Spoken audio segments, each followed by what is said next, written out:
ప్రజా సంక్షేమం రాష్ట్ర అభివృద్ధి ధ్యేయంగా కూటమి ప్రభుత్వం ఏడాది పాలన దిగ్విజయంగా సాగిందని ఎమ్మెల్యే వరపుల సత్యప్రభ పేర్కొన్నారు. కూటమి పాలన ప్రారంభమై విజయవంతంగా ఏడాది పూర్తి చేసుకున్న సందర్భంగా ప్రతిపాడు మండలం పెద్దశంకర్లపూడి నుండి ప్రముఖ పుణ్యక్షేత్రం అన్నవరం వరకు సుమారు 150 కార్లతో భారీ ర్యాలీ నిర్వహించారు. గ్రామాన మహిళలు హారతులతో నీరాజనాలు పలికారు. ఈ సందర్భంగా ఎమ్మెల్యే సత్యప్రభ మాట్లాడుతూ కూటమి ప్రభుత్వం అధికారం చేపట్టి ఏడాది పూర్తయిన సందర్భంగా ప్రజలకు ఇచ్చిన హామీలను నెరవేర్చడం ఆనందంగా ఉందన్నారు. ప్రతిపాడు నియోజకవర్గం పట్ల ప్రత్యేకమైన ప్రణాళికతో 40 కోట్లతో వివిధ అభివృద్ధి పనులు చేశామని, మరో 10 కోట్లతో అభివృద్ధి పనులకు శ్రీకారం చుట్టామన్నారు. ప్రజా సంక్షేమాన్ని, నియోజకవర్గ అభివృద్ధిపై దృష్టి సారిస్తూ ప్రజల అభిప్రాయాలకు విలువనిస్తూ వారి ఆలోచనలు, ఆకాంక్షలను నిజం చేస్తూ కూటమి ప్రభుత్వం పరిపాలన కొనసాగించడం జరుగుతుందన్నారు.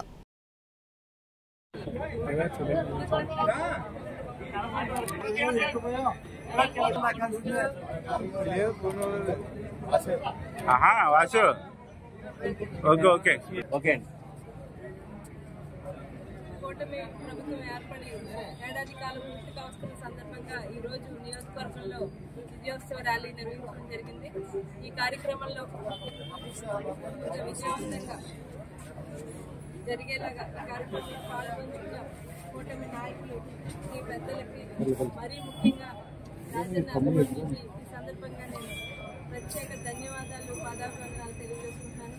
మరి ఏదైతే నిరంకుశ పాలనకి స్వస్తి పలికిన రోజు, ఒక ప్రజాస్వామ్య పాలనకి ఆహ్వానం పలికిన రోజు, ప్రజాస్వామ్య పాలకుడు నిరంతరం భావితరాల భవిష్యత్తు కోసం శ్రమించే గౌరవనీయులు నారా ముఖ్యమంత్రి వారికి పట్టం కట్టిన రోజు, అదేవిధంగా ప్రజల కోసం ప్రజలే నా కుటుంబం అనుకుని ప్రజల సమస్యలపై వీరోచిత పోరాటం చేసిన గౌరవనీయులు పవన్ కళ్యాణ్ గారికి పట్టం కట్టిన రోజు, మోదీ గారికి, భారత ప్రధాని, దేశానికి అంతర్జాతీయంగా ఒక పేరు ప్రతిష్ట తెచ్చిన మోదీ గారికి జయజయలు పలికిన రోజు, ఏడాది కాలం పూర్తిగా వస్తుంది.